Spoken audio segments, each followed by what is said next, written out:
Madilim ang langit noong gabing yon. Tila nakikiramay sa bigat ng nararamdaman ni Carding. Ang ulan ay bumabagsak ng walang awa. Umahalo sa putik na yumayakap sa kanyang sira-sirang tsinelas. Hila-hila niya ang kanyang kariton, ang kanyang tanging kayamanan, ang kanyang opisina, at ang kanyang simbolo ng kanyang kahirapan. Puno ito ng mga basag na bote, kinakalawang na bakal, at mga lumang dyaryo na basa na ng ulan. Nakatayo siya sa harap ng matayog na gate ng mga bilyarama. Ito ang pader na naghihiwalay sa langit at lupa. Sa loob ay ang marangyang buhay ni Ana, ang babae na kanyang iniibig. Sa labas ay siya, isang hamak na magbabakal bote. Nang bumukas ang gate, hindi si Ana ang lumabas, kundi ang nanay nito, si Doña Sera. Nakasuot ito ng mamahaling seda. May payong na hawak ng isang katulong. At ang tingin nito kay Carding ay parang nakakita ng isang diring-diring insekto. Ito ang simula ng bangungot ni Carding. Lumapit si Doña Sera, ngunit nanatili siya sa distansya upang hindi maamoy ang amoy lupa na nagmumula sa binata. "Anong ginagawa mo rito, hampas lupa?" Bungad ng Donya.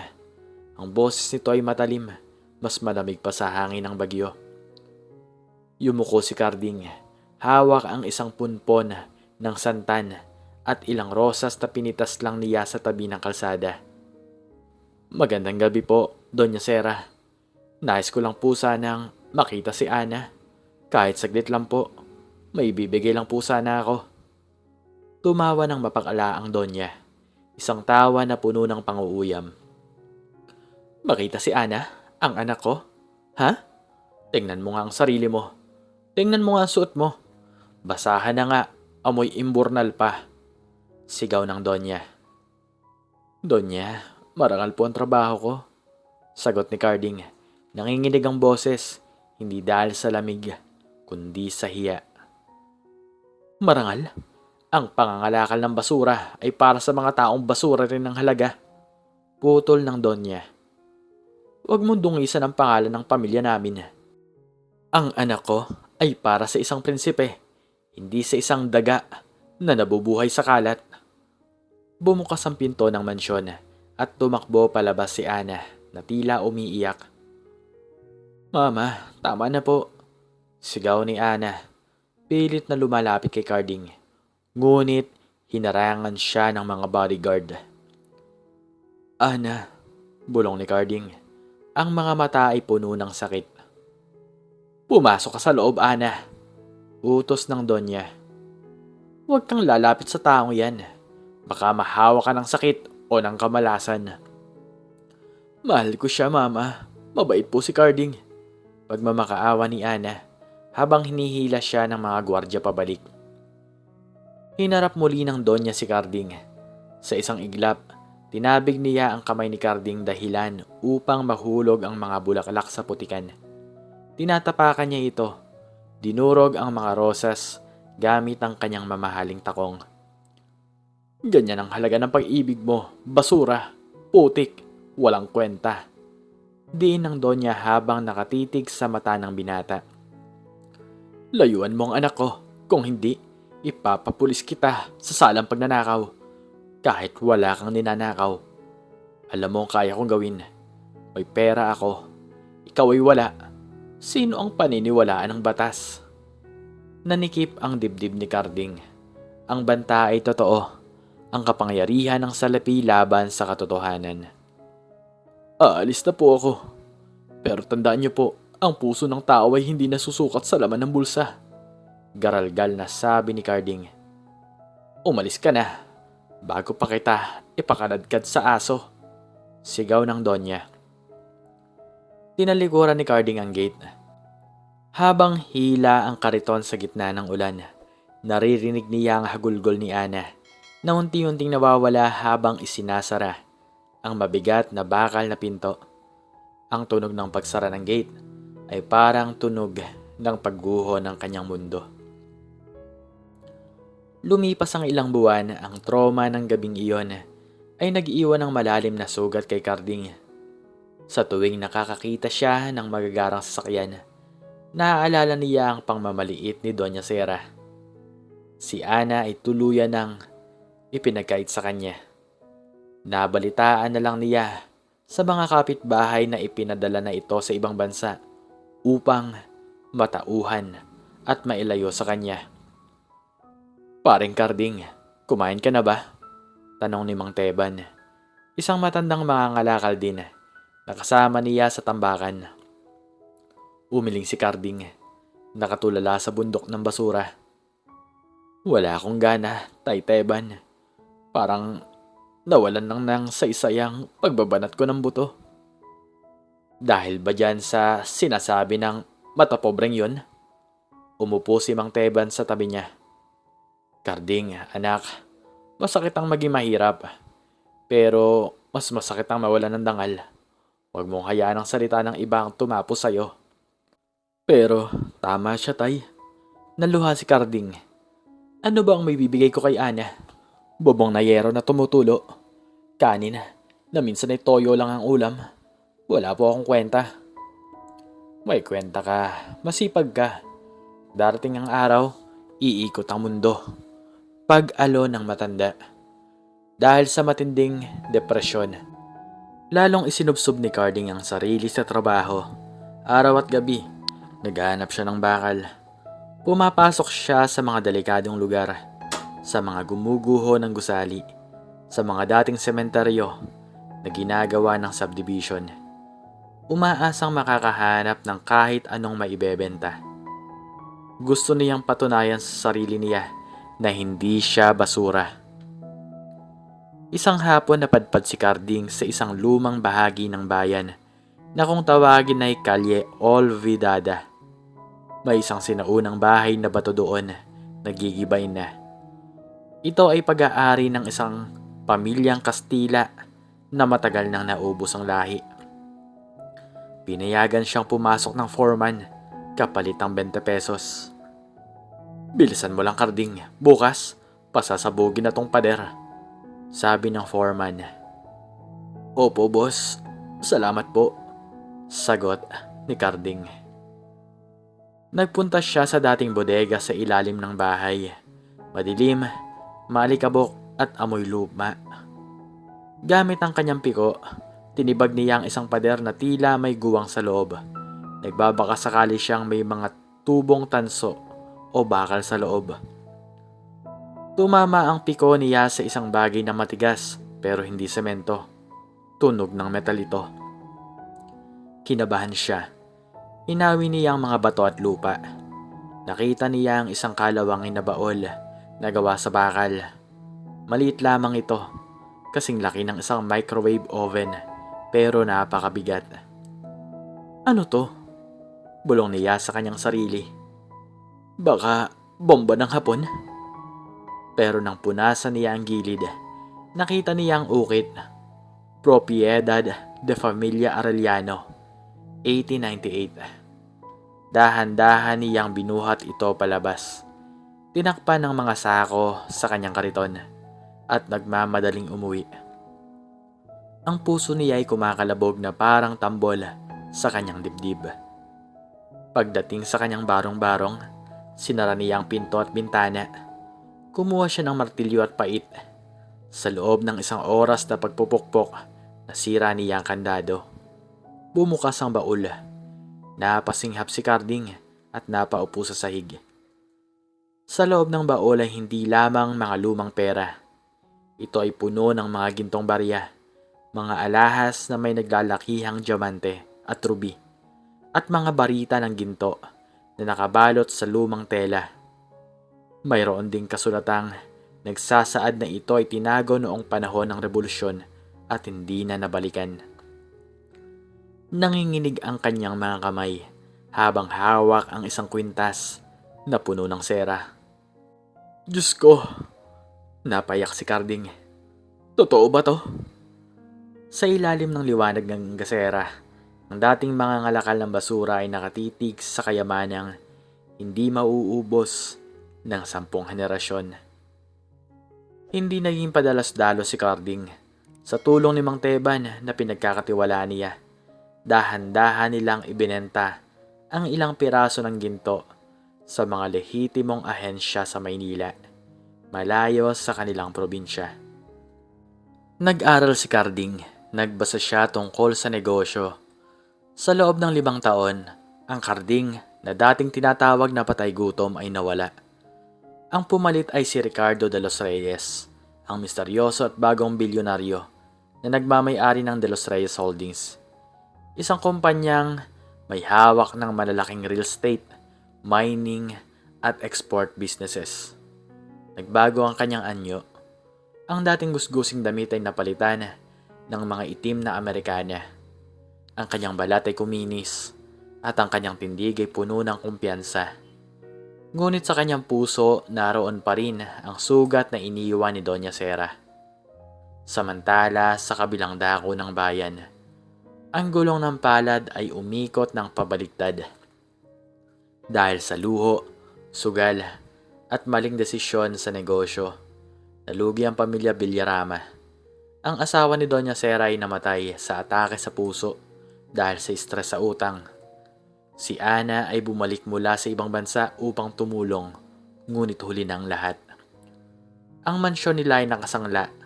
Ang mga ari-arian ay isa-isang nabenta. Isang mainit na tanghali, nagtatalo ang mag-ina sa loob ng kanilang bahay na unti-unti nang nawawala ng mga gamit. Mama, tanggapin na po natin. Kailangan nating ibenta ang mansyon para mabayaran ang utang sa bangko. Umiiyak na sabi ni Ana. Payat na ito at bakas ang pagod sa muka. Hindi ako papayag tumira tayo sa apartment. Sigaw ni Doña Sera, bagaman ang suot niyang damit ay luma na rin. Mayroon akong appointment ngayon. May isang investor na interesado raw bilhin ng lupa sa presyong gusto ko. Siya ang pag-asa natin. Sino daw po? Tanong ni Ana. Ang CEO ng De Los Reyes Holdings. Sabi nila, napakayaman ng taong to. Sisiguruduhin kong mapapapayag ko siya. Pagmamalaki pa rin ng Donya. Nagbihis si Doña Sera ng pinakamaganda niyang natitirang damit. Naglagay ng makapal na make-up upang pagtakpan ng stress sa muka. Pumunta siya sa pinakamataas na gusali ng syudad. Pagpasok sa lobby, namangha siya sa karangyaan ng opisina. Ito ang buhay na nararapat sa akin, bulong niya. Sinalubong siya ng sekretarya. Doña Sera Villarama? Hinihintay na po kayo ni Mr. De Los Reyes sa conference room. Pumasok ang Donya sa isang malawak na kwarto na may tanawin ng buong lungsod. Sa dulo ng mahabang mesa may isang lalaking nakatalikod, nakatingin sa bintana. Mr. De Los Reyes, bati ng Donya, ginamit ang kanyang pinakamatamis na boses. Isang karangalan na makilala ka. Alam ko magkakasundo tayo. Ang lupa ko ay prime property. Maupo ka, Doña Sera. Sagot ng lalaki. Ang boses ay malalim, pamilyar, at nagpatindig ng balahibo sa batok ng Donya. Dahan-dahang humarap ang lalaki. Dalaglag ang hawak ni Doña Sera. Nanlaki ang kanyang mga mata.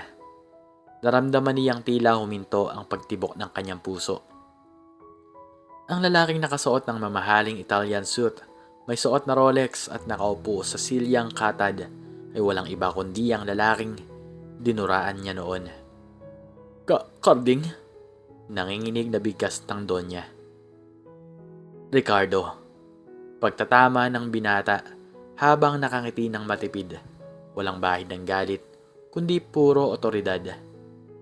Ricardo de los Reyes, ang taong bibili o hahatak ng iyong mansyon. Hindi makahinga si Doña Sera. Ang kanyang tuhod ay nanghina kaya napaupo siya ng pabagsak sa upuan. Paanong nangyari to? Isa kang basurero. Isa akong basurero na tinapakan mo. Putol ni Ricardo. Tumayo siya at naglakad palapit sa Donya. Ang bawat hakbang niya ay may bigat ng tagumpay. Naalala mo ba ang sinabi mo sa akin sa ilalim ng ulan? Na ako'y basura? Na ang anak mo ay hindi para sa isang daga? Carding, pakinggan mo ako. Nagsimulang umiyak ang Donya, hindi dahil sa pagsisisi, kundi sa takot. Nagkamali ako. Bata pa ako noon, hindi ko alam. Alam mo ang ginagawa mo, Donya. Malamig na tugon ni Ricardo. Minaliit mo ang pagkatao ko. Dahil lang sa marami ang kamay ko. Pero alam mo ba kung saan galing ang yaman ko? Lumapit si Ricardo sa mukha ng Donya. Sa basura. Sa parehong basura na pinandidirihan mong tingnan. Habang nagpapakasasa ka sa yaman na galing sa utang, ako ay nagbungkal ng lupa. Nakapulot ako ng bagay na mas mahalaga pa sa buong angkanyo. Kinuha ni Ricardo ang isang folder at inilapag sa mesa. Ito ang didupsel ng mansyon nyo. Binili ko na ang utang nyo sa bangko. Sa madaling salita, ako na ang may-ari nito. Namutla si Doña Sera. Huwag mong gawin to. Maawa ka. Saan kami pupulutin ni Ana? Sa pagbanggit ng pangalan ni Ana, lumambot ng kaunti ang ekspresyon ni Ricardo. Ngunit agad ding tumigas. Si Ana? Kumusta siya? Bulong ni Ricardo. Mahal ka niya. Mahal ka pa rin niya, Carding. Sigaw ng Donya, kumakapit sa patalim. Palagi kanyang hinahanap. Kung gusto mo, ibibigay ko siya sa'yo. Ipapakasal ko sa'yo. Iligtas mo lang ang bahay namin. Sa puntong yon, nakaramdam ng matinding pandidiri si Ricardo. Tumigil ka! Sigaw niya na nagpayanig sa kwarto. Ganyan ba talaga kababa ang tingin mo sa anak mo?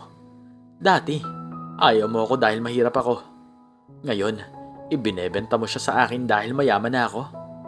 Ikaw ang tunay na mahirap, Doña Sera. Mahirap ang iyong kaluluwa. Napayo ko ang Donya, mahagulgol sa kahihiyan at pagkatalo. Lumubog siya sa kanyang kinauupuan. Ang kanyang pride, ang kanyang pagmamataas, ay durog na durog sa harap ng taong kanyang inalipusta. Pinindot ni Ricardo ang intercom. Papasukin mo si Ana. Nagulat ng Donya. Nandito si Ana?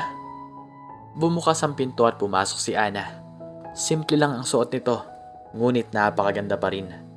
Nang makita niya si Ricardo, napatigil siya. Ang mga mata niya ay napuno ng luha. Carding. Hindi pinansin ni Ricardo ang Donya. Nilapitan niya si Ana. Wala na ang pader na naghihiwalay sa kanila.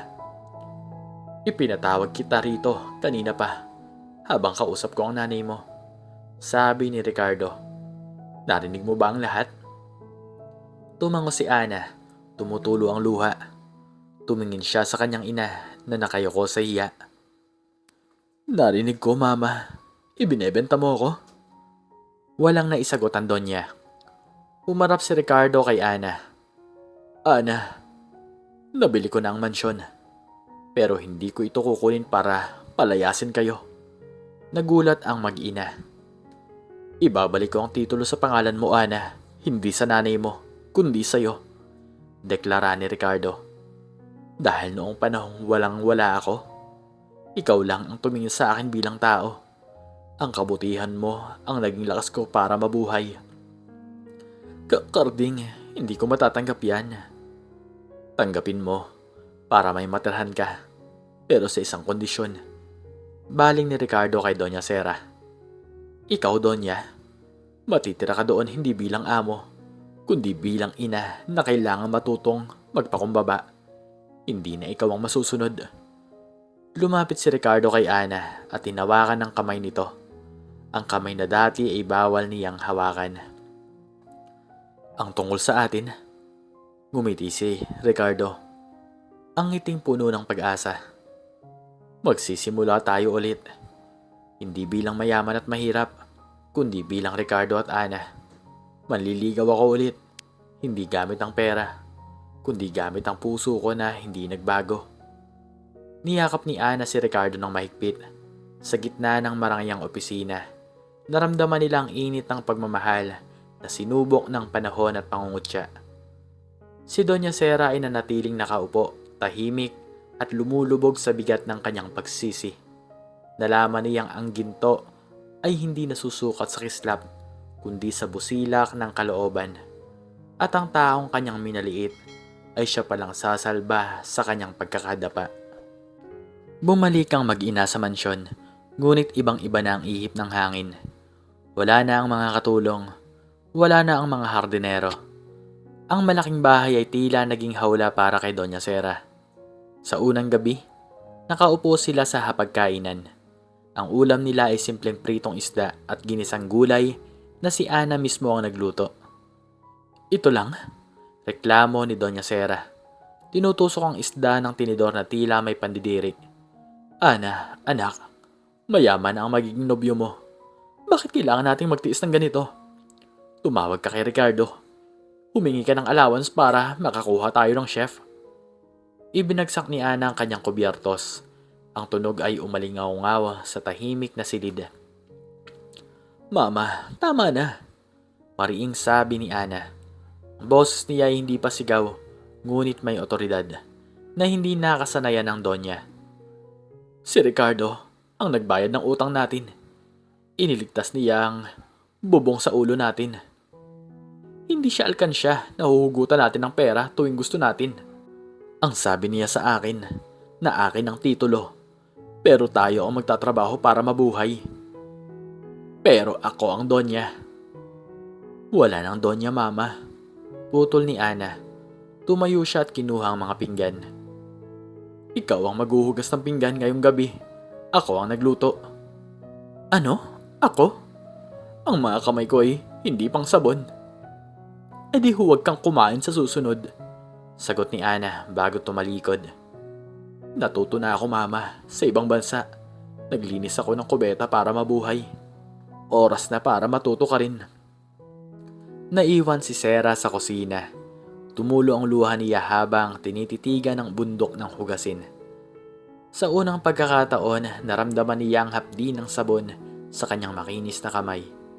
Ang parehong hapdi na naramdaman ni Carding sa pangangalakal ng basura noon. Kinabukasan dumating si Ricardo.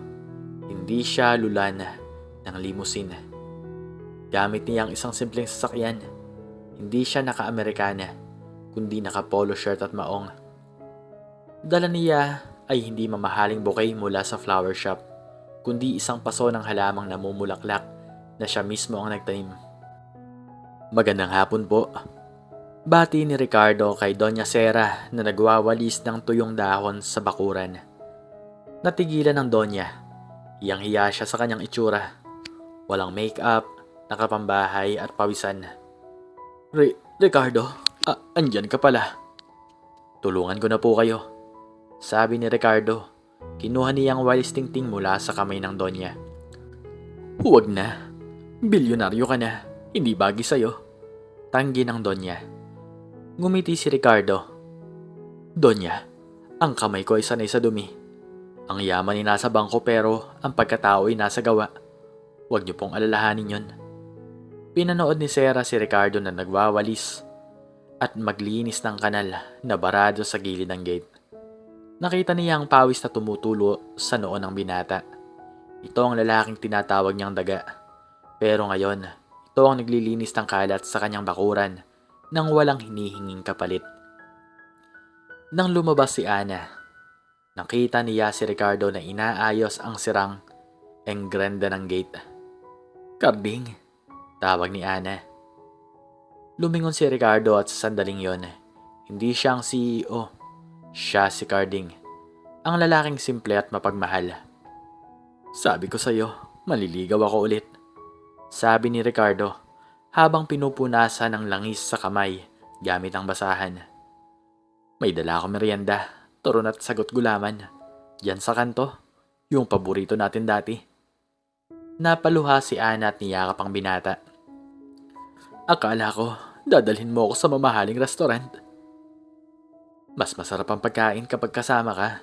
Kahit sa bangketa pa yan. Bulong ni Ricardo. Sa bintana nakasilip si Doña Sera. Sa unang pagkakataon, hindi inggit o galit ang naramdaman niya, kundi isang kakaibang kirot sa dibdib, ang kirot ng pagsisisi. Isang linggo nagpumilit si Doña Sera na magsimba. Nagsuot siya ng pinakamaganda niyang natitirang damit, kahit medyo luma na ito sa uso. Pagdating sa simbahan, nakita niya ang kanyang mga dating kaibigan, mga amigas na kasama niya sa madyong at tea parties noon. Lalapit sana siya para bumati. "Kumaring Chato, kumare!" Ngunit tinalikuran siya ng mga ito. Narinig niya ang bulungan. "Ayan na si Sera, ang kapal na muka. Nagpupunta pa dito." "Balita ko, inalila na lang yan ng anak niya." "At alam niyo ba ang bahay nila? Binili nung dating basurero na nilait-lait niya. Karma nga naman." "Huwag kang didikit yan ha. Baka mangutang lang yan." Parang sinaksak ang dibdib ni Sera. Ito ang ginagawa niya kay Carding noon. Ang ipahiya sa harap ng maraming tao. Ngayon, siya naman ang nasa posisyon na yon. Ang mga taong akala niya ay kaibigan ay tinatawanan lang siya kapag wala na siyang pera. Umuwi siyang luhaan.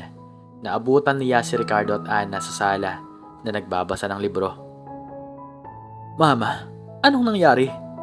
tanong ni Ana. Hindi sumagot ang Donya. Tumakbo siya sa kanyang kwarto at nagkulong. Sinundan siya ni Ricardo. Kumatok ito. "Donya Sera, nagdala po ako ng gamot para sa high blood nyo. Iwan ko na lang po dito sa pinto." Binuksan ng Donya ang pinto. Mugto ang mata niya. Tinitigan niya si Ricardo. Bakit? Bakit ang bait mo pa rin sa akin? Matapos kitang tapakan, matapos kitang ipagtabuyan, bakit inaalagaan mo pa rin ako?" Garalgal na tanong ng matanda. Huminga ng malalim si Ricardo. "Dahil mahal ko po ang anak nyo. At ang pagmamahal ko sa kanya ay kasama ang pagrespeto sa inyo bilang ina niya. Isa pa, naramdaman ko na ang pakaramdam ng walang-wala at tinalikuran ng mundo. Ayoko maramdaman nyo yun." Napahagulgol si Sera. Sa harap ng binatang dating basurero, lumuhod ang dating Donya. "Patawarin mo ako, Carding. Patawarin mo ako sa lahat ng kasamaan ko." Agad siyang itinayo ni Ricardo at niyakap. Sa tulong ni Ana, nakararating lang din. "Tapos na yun, Mama. Tapos na," sabi ni Ana habang umiiyak. Sa gabing iyon, namatay ang Doña Sera na mata pobre. Isinilang ang isang ina na marunong ng magpasalamat. Lumipas ang isang taon, maayos na ang negosyo ni Ricardo. At si Ana naman ay nagtayo ng isang maliit na flower shop gamit ang sarili niyang ipon. Ayaw niyang umasa lang kay Ricardo. Si Sera, siya na ang tagapamahala ng flower shop. Siya ang nag-aayos ng mga bulaklak. Wala na ang arte sa katawan. Madalas pa siyang nakikipagkwentuhan sa mga kargador at tindera sa palengke. Naging kaibigan na rin niya si Mang Teban, ang matandang mangalakal na mentor ni Ricardo. Isang gabi, dinala ni Ricardo si Ana sa tuktok ng burol, kung saan tanaw ang buong bayan. Ang lugar kung saan dati ay nangarap lang sila habang kumakain ng fishball. "Ana," panimula ni Ricardo. "Dati nangako ako sa'yo na bibigyan kita ng magandang buhay. Akala ko noon pera lang ang sagot. Pero nung nakuha ko ng ginto, nalaman ko na kulang pa rin kung wala ka." Lumuhod si Ricardo. Naglabas siya ng isang maliit na kahon. "Hindi ito galing sa baol na nahukay ko. Binili ko to gamit ang kita ko sa unang project na pinaghirapan ko bilang businessman. Malinis ang pera, marangal ang pera." Binuksan niya ang kahon. Isang singsing na simple pero kumikinang sa ilalim ng buwan. "Ana Villarama, pwede ba kitang maging kasama habang buhay? Sa hirap man o ginhawa, sa putik man o sa palasyo?" Tumango si Ana habang tumutulo ang luha ng saya. "Oo, Carding. Oo, Ricardo. Oo." Ang kasal ay hindi ginanap sa isang 5-star hotel, Ginanap ito sa lumang simbahan ng kanilang bayan at ang resepsyon ay sa hardin ng kanilang mansyon. Halo-halo ang mga bisita. May mga business partners si Ricardo na naka-Amerikana at mayroon ding mga dating kasamahan niya sa pangangalakal na nakabarong Tagalog. Si Mang Teban ang tumayong ninong. Ang pinakaagaw pansin ay si Sarah, hindi dahil sa kanyang suot, kundi dahil sa kanyang ngiti. Isang ngiting totoo at walang bahid ng pagpapanggap. Habang naglalakad si Ana sa altar, sinalubong siya ni Ricardo. "Ang ganda mo," bulong ni Ricardo. Pagkatapos ng seremonya, lumapit si Sarah sa gitna ng entablado habang hawak ang mikropono. "Gusto ko lang magsalita." Simula niya, tahimik ang lahat. Kinabahan si Ana. Baka bumalik ang pagkamatapobre ng ina. "Noon," sabi ni Sarah, nakatingin kay Ricardo. "Tumingin ako sa labas ng gate namin at nakita ko ang isang lalaking puno ng putik. Pandidiri ang naramdaman ko. Inisip ko na isa siyang basura na dudungi sa pamilya namin." Napaluha ang matanda. "Nagkamali ako. Ang putik pala na yon ay ginto na hindi ko nakita dahil nabulag ako sa sarili kong kapalaluan." "Ricardo anak, salamat dahil hindi mo sinukuan ng anak ko. At salamat dahil tinuruan mo akong maging tao. Ikaw ang pinakamagandang nangyari sa pamilyang to." Nagpalakpakan ng lahat. Ang mga dating mangangalakal ay sumigaw ng, "Pabuhay si Boss Carding!" Habang ang mga mayayaman ay napapaluha sa mensahe. Niyakap ni Ricardo at Ana ang kanilang ina. Sa huli, napatunayan nila na ang gulong ng palad ay umiikot hindi para magpabagsak o magpaangat lamang, kundi para turuan ng taong lumingon sa pinanggalingan at magpakumbaba sa paroroonan. Ang binata na dating namumulot ng bote, ngayon ay namumulot na ng mga alaala, kasama ang kanyang buong pamilya. At ang matapobreng ina, ngayon ay siya ng pinakamalaking tagahanga ng manugang na kanyang minaliit noon. Ikaw, ano ang natutunan mo sa istoryang ito? Maki-comment naman sa baba kung ano ang iyong natutunan. Please like, share, and subscribe. And click the notification bell para palagi po kayong updated sa mga bago kong istorya. Muli ay maraming salamat po.